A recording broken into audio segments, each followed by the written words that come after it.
Hey guys, in this video I'm going to talk more about the code window and how do we actually start writing the code. Basically in SAS we have three steps. The structure of the SAS program consists of three steps: data step, proc step, and the output step. So you can remember that as of now. It's data step, then we have proc step. This is proc step. So I'll explain this in more detail when I actually do this programming, and then we have output step as well. So now data step, proc step, and output step, these three steps basically make a full SAS program structure.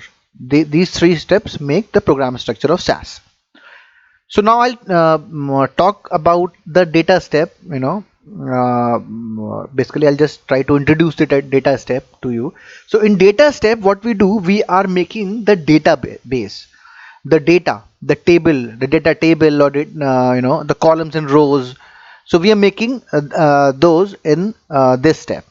We are making this in this step, or we are importing this in this step. We can also import it from the external file like Excel, CSV, or TXT file. So in this example, I'll just show you how do we make the a table in data step. So we will start with this keyword data, data, and then we have this name. This is the name of our database. I have kept it testing as of now.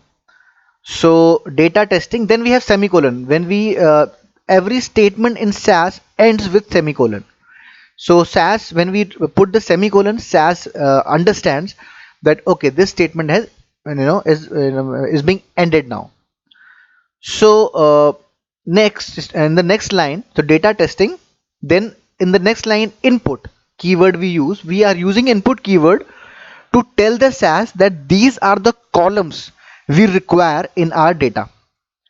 So these are the columns we require in our data. So input, student ID, name, age, and class.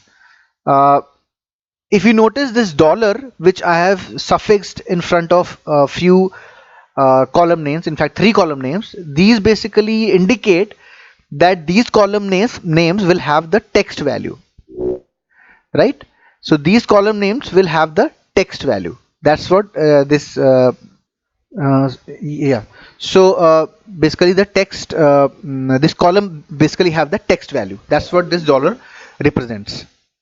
So now data lines keyword basically tells us, tells the SAS that these are the items and these are the different rows.